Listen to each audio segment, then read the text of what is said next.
머니올라 시청자 여러분 안녕하세요. 최근 미국에서 테이퍼링 가능성이 언급된 데 이어 금리 인상 관련 발언들까지 나오면서 국내외 금융시장에 어떤 영향을 미칠지 최대 관심사로 떠올랐는데요. 오늘 서강대 김영익 교수님 모시고 이런 부분들을 좀 자세히 살펴보겠습니다. 안녕하세요. 어서 오십시오. 안녕하십니까.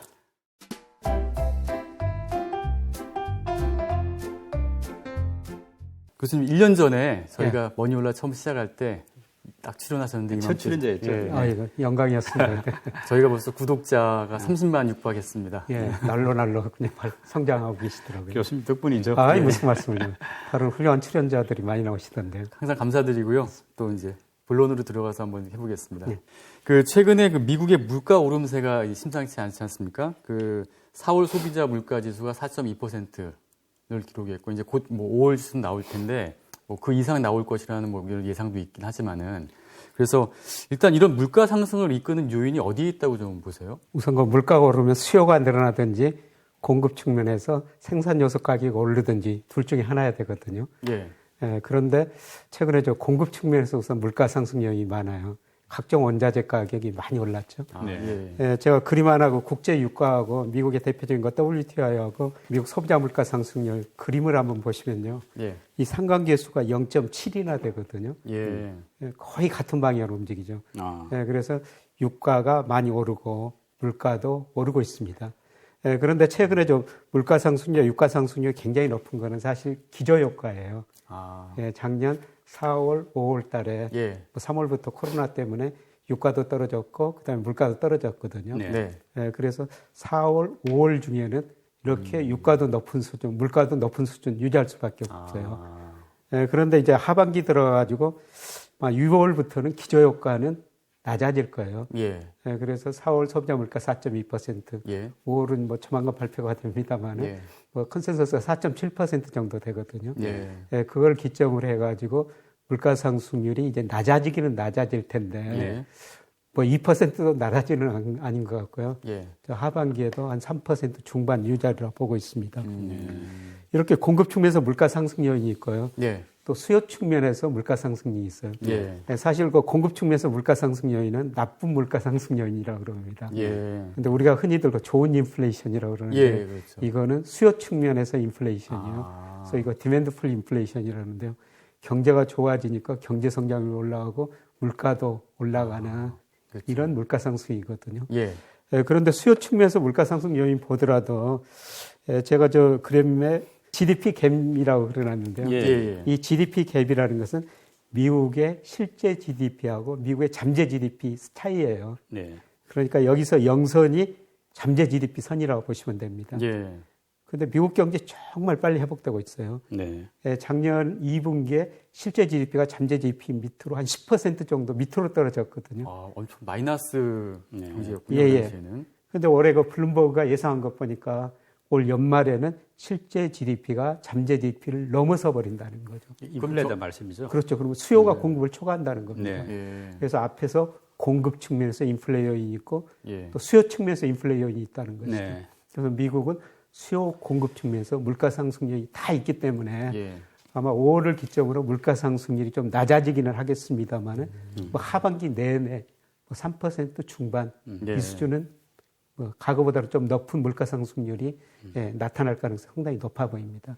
교수님 말씀대로 지금 이제 공급 측면의 인플레, 원자재가 상승, 그리고 이제 소비가 늘어나면서 수요 측면 인플레 두 개가 말하자면 두 개의 파도가 오는 상황에서 지금 미국 바이든 정부가 이제 추가 부양책을 또 쓸 계획이지 않습니까? 당초 2조 3천억 달러에서 이제 규모를 한 1조 달러대로 줄인다고는 하지만 어쨌든 돈을 더 풀기로 돼 있는데 그러면 이제 세 번째 파도가 오면은 조금 더 물가 상승률이 높아질 가능성은 없을까? 이것도 생각되는데. 올 3월에 1조 9천억 달러 이미 재정 지출을 냈고요. 앞으로 4조 예상했다가 2조 또 공화당에서 더 줄이자 그러는데 이거는 앞으로 10년에 걸쳐 쓰겠다는 거거든요. 그렇죠. 그래서 이제 그거는 별로 영향을 안 줄 큰 영향은 아니다. 근데 제가 이렇게 수요가 높고 미국 경제 성장이 올해 7% 되리라는 것은 미국 GDP에서 소비가 70%를 차지하고 있거든요. 그렇죠. 근데 소비 중에서 내구재가 11%, 그 다음에 준내구재가 한 22%, 65% 이 정도가 서비스 지출이에요. 그런데 사람들이 코로나 집에 있다 보니까 내부재 소비는 많이 늘었습니다. 예. 가전제품 사고, 피지 사고, 그리고 최근 보니까 이제 준내부재, 뭐 운동화 사고, 옷 사고 그러거든요. 이제 마지막 남은 소비가 대면 서비스 소비예요. 그래서 미국 사람들이 최근까지 보니까 50% 이상이 1차 접종을 받았거든요. 예. 그러니까 아마 7, 8월 되면은 거의 뭐 100% 근접할 거라는 겁니다. 그렇죠. 집단 미국 면역이 사람들이 되겠죠. 밖으로 많이 나가죠. 예, 밖으로. 음식점 가고 영화도 보고 예. 여행도 가고 네. 예, 그렇게 되면은 미국 소비 중에서 65% 정도를 차지하고 있는 대면 서비스 소비가 크게 늘 거거든요. 예. 예, 그러면 이게 또 물가 상승 요인이라는 거예요. 예, 그래서 이미 공급 측면에서 원자재 가격이 올라가지고 물가 상승 요인이 생겼습니다만은 예. 이제 수요 측면에서 물가 상승 압력이 상당히 높을 거라는 겁니다. 저기 하반기 같은 경우에는 오히려 그 물가 상승이 좀 안정될 것이다. 이렇게 미국 뭐 옐런 장관이라든가 뭐 연준에서는 계속 그렇게 얘기하고 있지 않습니까? 예. 그럼 거기에 대해서는 좀 어떻게 보세요? 그러니까 물가 상승률로 보면은 네. 뭐 4월, 5월이 특히 고점이었을 거고 예. 기저효과 때문에. 예, 그래서 4%에서 하반기에 3%대로 떨어지기는 떨어질 텐데 예.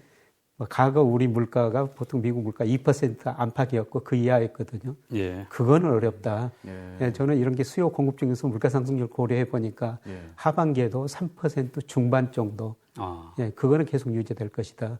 근데 이게 이제 기조적인가 일시적인가. 그렇죠. 예, 그거는 그 내년 가봐야지 하는데요.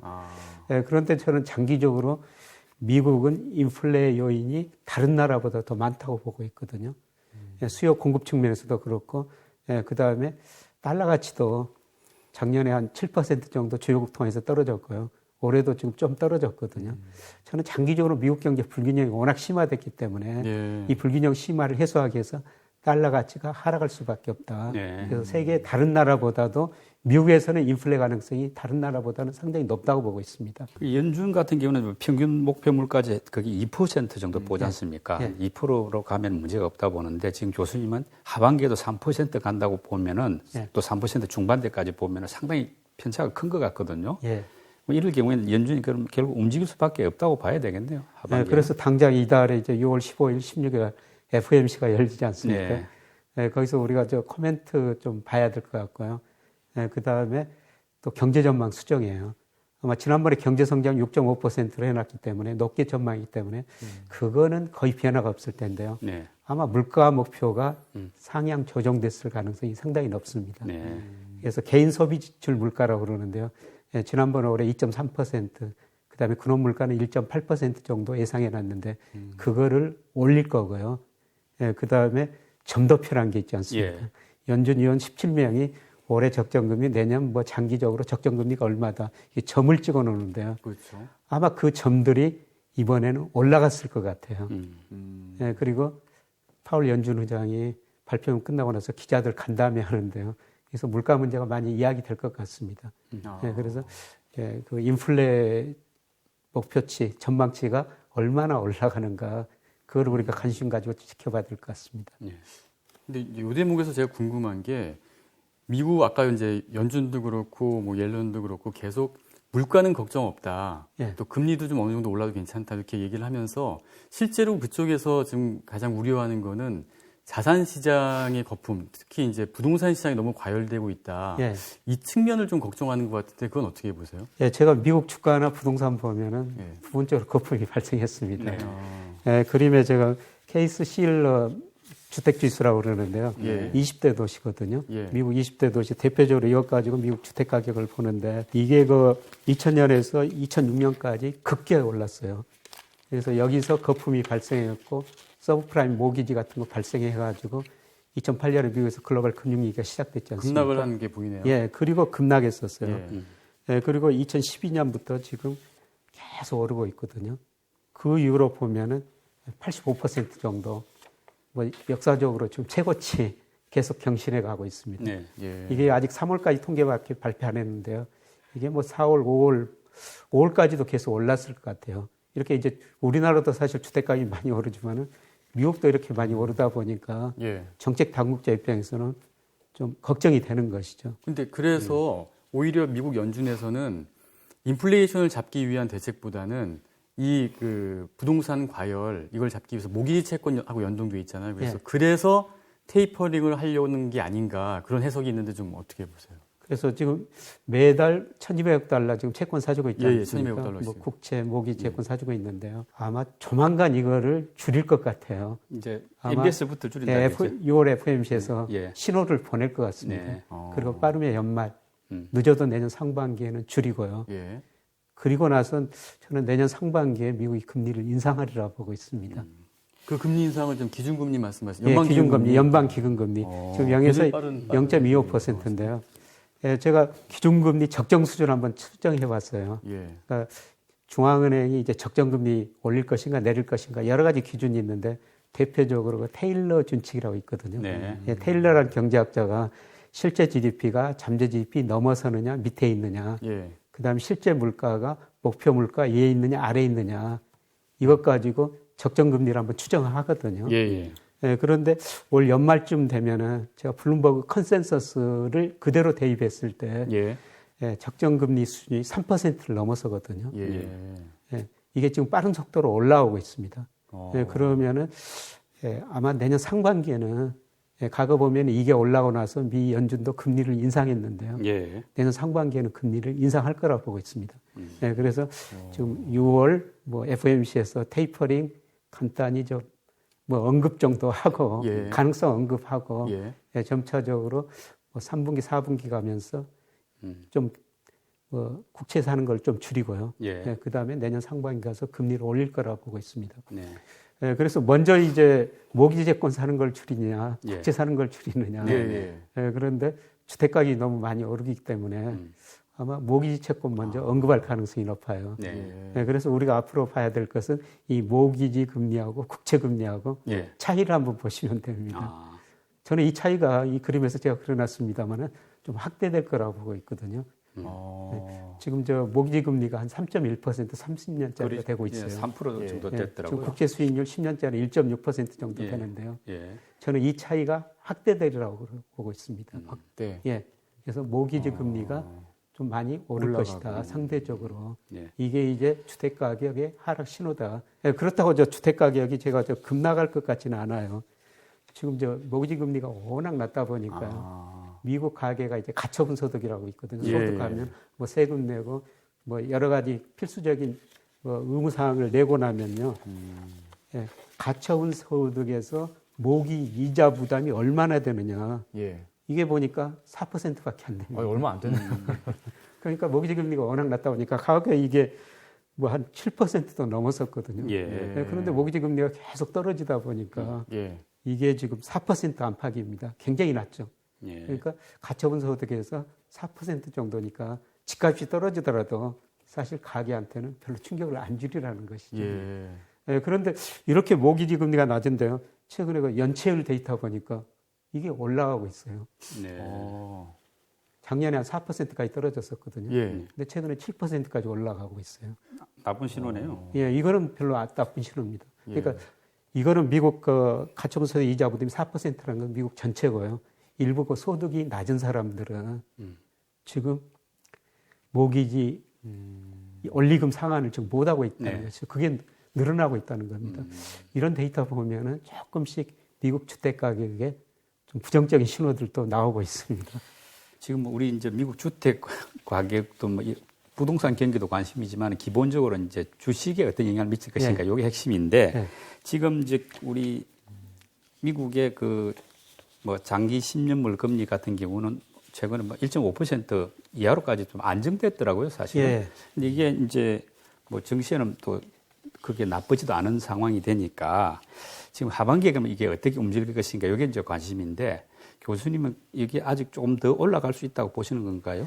지금 정말 저 해석하기 경제학자들 어려운 게요. 네. 경제 성장이 올라가고 물가도 올라가는데 왜 금리는 안 올라가느냐. 예.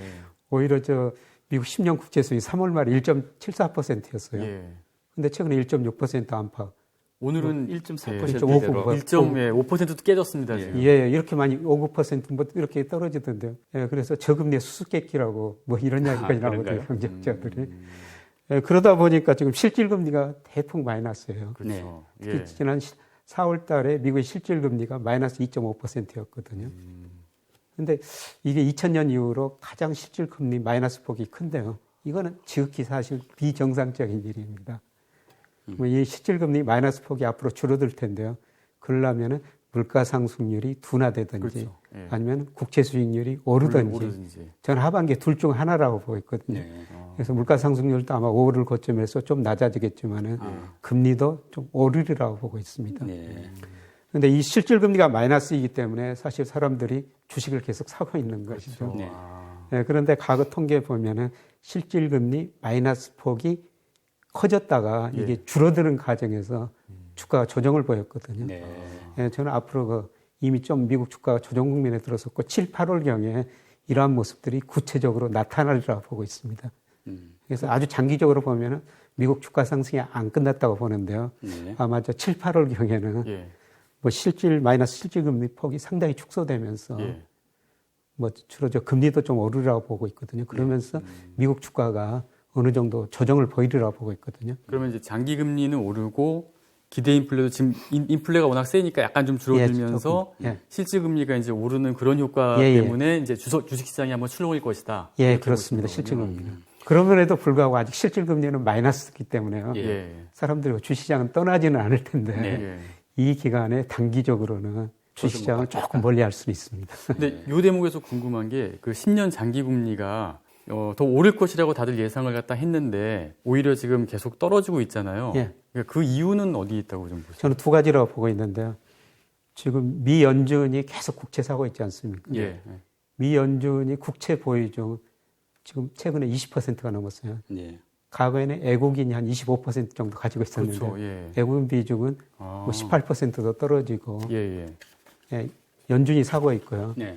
그 다음에 일부 미국 연기금들이 주식시장을 서서히 비관적으로 보기 시작했다는 거죠. 네. 그래서 주식 비중 줄이고 채권을 산다는 거거든요. 아. 예, 그래서 최근에 채권 수요가 늘어나가지고 그러니까 예, 금리가 오히려 떨어지고 있다. 예. 예, 그럼에도 불구하고 지금 미국 경제 성장률 올해 뭐 6.5%, 뭐 블룸버그 컨센서스 7% 넘거든요.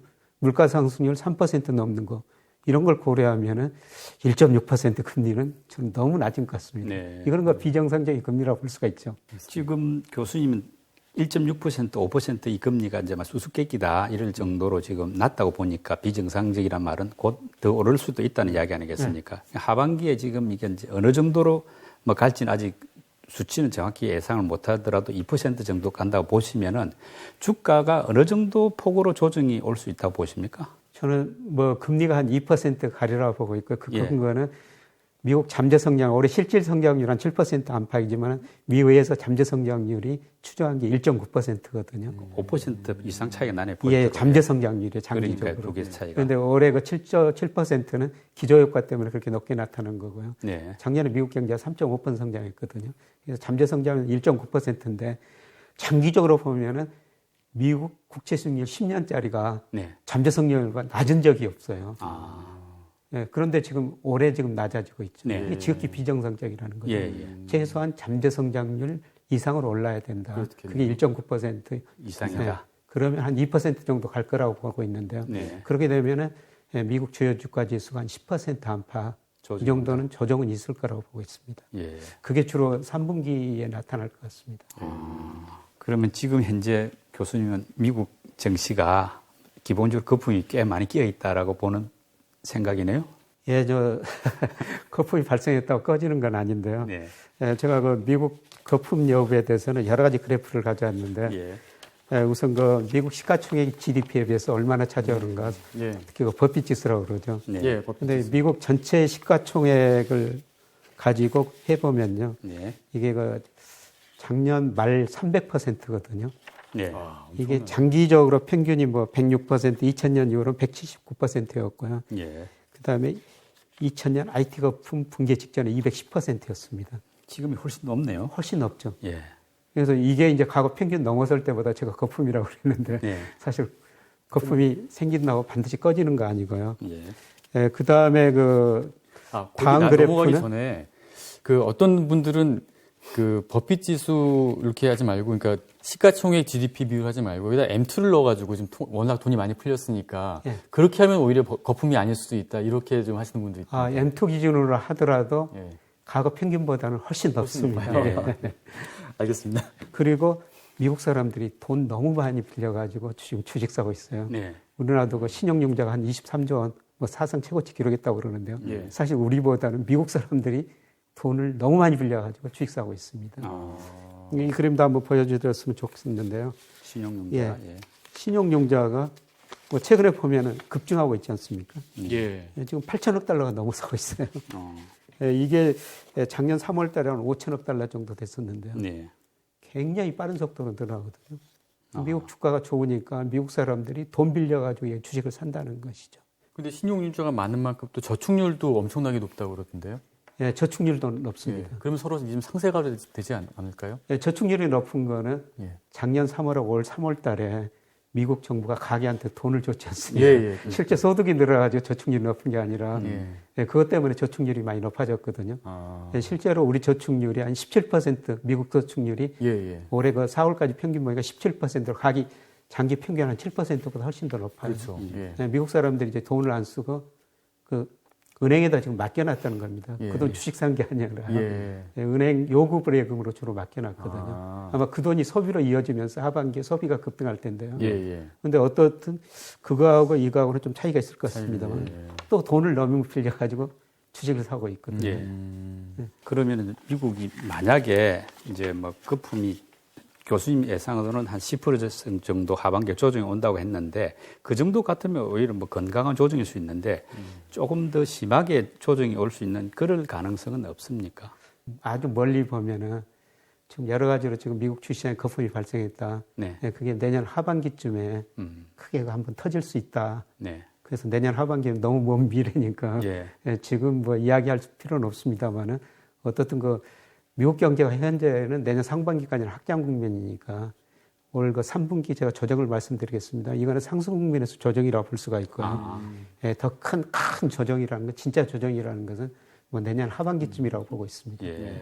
그럼 올해 하반기에는 뭐 조정이 오더라도 상승 국면에서의 일시적인 조정이다 이런 말씀입니다. 이 말씀이죠. 뭐 주식을 조금 더 싸게 살 수 있는 기회라고 볼 수가 있는데요. 네.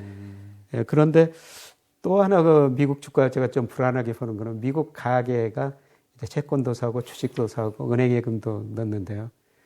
은행금 비중은 14%밖에 안 되고요. 네. 주식 비중이 무려 50%나 되거든요.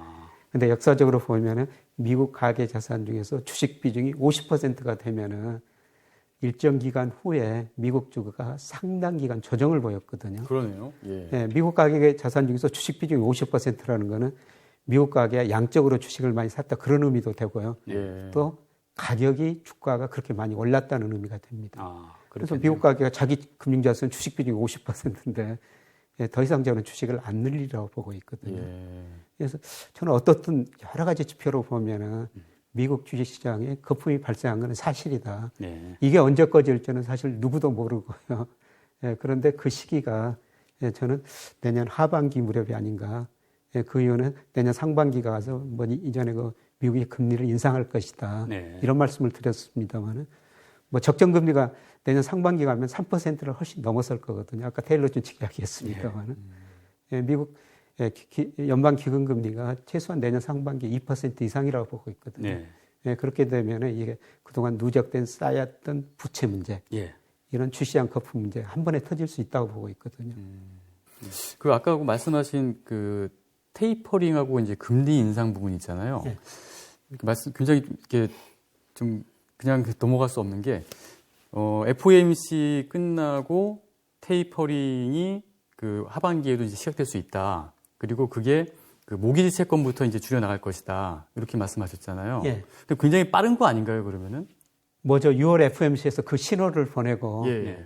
저는 뭐 빠르면 3분기, 늦어도 4분기에는 예. 테이퍼링이 부분적으로 단행되리라고 보고 있거든요. 굉장히 빨리 보시네요. 아마 미국 지금 저 물가에 대해서 걱정할 필요 없다 그러는데 3분기 가면은 그래도 물가 상승률이 3분기에도 3%를 훨씬 넘어설 거고요. 예. 그 다음에 지금 경제 회복 속도가 너무 빠르거든요. 라리 서머스 전 재무장 같은 분은 이게 너무 뭐 그분이 장기적으로 원래 경기를 비관적으로 보시는 분이에요. 그런데 미국 정부가 이렇게 돈 많이 쓰는 거 보고 물가 상승 압력이 클 것이다 그런 경고를 하는데요. 저는 미국 경기 회복 속도 보면은 올 2분기면은 작년 코로나 이전 수준으로 돌아오고요. 네. 3분기, 4분기 가면서 실제 GDP가 잠재 GDP 넘어서 들어보고 있거든요. 예, 그렇게 되면 물가 상승 압력이 나타날 수밖에 없으니까 그렇죠. 이런 데이터 보면서 예. 아마 연준 위원들도 생각들이 많이 달라질 것 같습니다. 지금 그래서 테이퍼링 시기를 가지고 전문가들마다 좀 시기에 따라서 이렇게 의견이 다른데 그 상당분 저 수는 내년 이제 그 초에 이제 시작될 것이다. 그런데 과거 2013년 그때 했던 거하고 달리 지금은 모기지 채권 부분이 있기 때문에 양적 완화 축소를 그 모기지 채권부터 좀 빨리 단행할 것이다. 이런 또 의견도 있는데 교수님은 후자 쪽이신 것 같네요. 예, 그런데 과거에는 테이퍼링하고 뭐 6개월 정도 시차가 시차를 예고하고 있었잖아요. 그렇게 예. 했는데 예. 지금 제가 아까 그 미국과 잠재 GDP, 실제 GDP, 소비자 물가 그 갭을 보여줬지 않습니까? 예. 네. 이번처럼 V자형 회복은 과거 역사상 없었어요. 예, 작년 실제 GDP가 잠재 GDP 10% 미만으로 떨어졌는데 그게 1년 반 사이에 플러스로 돌아선다는 거거든요. 네. 역사적으로 보면 이렇게 빨리 경기가 회복된 적이 없습니다. 예. 그만큼 미국 정부가 돈을 많이 쓰고 있다는 거죠. 예. 예, 정말 놀라운 게 우리 정부 지금 돈 쓰고 있다. 이런 언론에서 비판 기사도 많이 나오지만요. 사실 그 미국을 비판해야 돼요. 미국 작년 3월부터 올 3월까지요. 예. 미국 정부가 쓴 게 GDP의 25%나 됩니다. 세계에서 이렇게 높은 나라 우리 한 10%도 안 됩니다. 미국 25%나 기축통화국이니까. 네, 그러다 보니까 미국 네. 경제가 이렇게 빨리 회복되고 있는 거죠. 이제 지금 테이퍼링 방식에서 이제 뭐 시기는 좀 다른 문제고 방식에서 이제 그 국채 매수는 800억 불 그대로 계속 하고 있고 만약에 이제 MBS 즉 사주는 것만 400억 달러에서 이제 테이퍼링을 했다고 하면은 주식 시장의 충격은 좀 그렇게 심하지 않을 것도 같은데 어떤가요? 같이 줄이기는 줄일 텐데요. 같이 상대적으로 네. 모기채권 그거를 좀 더 상대적으로 좀 더 많이 줄일 거라는 겁니다. 예. 그러면은 그러니까 제 말씀은 국채도 테이퍼링을 할 때 같이 줄여 나간다고 보시나요? 예, 같이 줄이긴 하는데 상대적으로 모기채권 더 많이. 사는 거를 조금 더 줄일 것이다. 아, 네, 방식으로. 사실 얼마 전에 저 회사채 산 거를 이제 판다고 그랬지 않습니까? 네. 그거는 뭐 140억 달러. 예. 예. 뭐 별로 의미가 없어요. 그렇죠. 예. 규모로는. 예. 근데 그게 신호라는 거죠. 아. 회사채 먼저 팔고, 예. 그다음에 모기지 채권, 국채 점차적으로 이게 하고. 이제 사는 거를 줄이고, 예. 내년에는 오히려 양적 축소를 할 수가 있다는 거죠. QT 말씀하시는 거예요? 예. 양적 긴축 말씀이죠. 예. 예. 그러니까 금리 정도가- 인상할 때는 이제 같이 하는 거죠. 굉장히 빨리 보신 아니 그러니까 연준도 뭐 세계적인 권위 있는 기관이 지금까지 해온 말이 있는데 즉 말하면 일시적인 저 물가 상승이다 걱정하지 말라는 신호를 계속 줘 있다가 갑자기 이렇게 이른바 뒤통수 치듯 식으로 하반기부터 테이퍼링을 할지가 상당히 의구심이 그거는 좀 드는데 지켜봐야 되는데요. 예. 그런데 대신 저 앨런 재무장관이 계속 신호를 주고 있지 않습니까? 예. 적당한 금리 인상. 인플레이션이 좋다. 사실 적당한 인플레이션이 좋죠. 예. 그동안 미국 물가가 2%, 그동안 우리가 그 디플레 많이 우려가 됐었는데, 적당한 인플레가 좋는데, 앨런 장관이 계속 그런 이야기를 하는 거는 야. 저는 시장에 서서히 파월 연준 의장 재신의 네. 신호를 주고 있다고 보고 있거든요. 근데 그럼 같은 맥락에서 테이퍼링이 그렇게 일찍 시작되면 아까 말씀하신 게 금리 인상이 내년 상반기 정도에 단행될 거라고 이렇게 하셨잖아요. 예. 그 금리라는 게 그러면 연방기금리, 기준금리를 그렇죠. 말씀하시는 예. 거예요? 원래는 2023년에 하겠다고 했는데. 그러니까 이번 FOMC 6월 FOMC에서 우리가 전대표를 한번 보자는 네. 거죠. 그게 이제 많이 올라갔을 거라는 거예요. 가장 빠를 연준 때 생각들이. 내년 상반기 예. 기준금리 인상이 나온다는 그런 시나리오인 거죠. 예, 그렇습니다. 예. 이거는 물론 제 전망입니다. 아까 네. 제가 미국의 적정금리 추정해 보니까 올 연말에는 3%가 넘어서더라. 예. 이 적정금리가 이 정도 올라가면은 못 견디죠. 사실 예. FOMC 위원들도 생각이 달라질 수밖에 없거든요.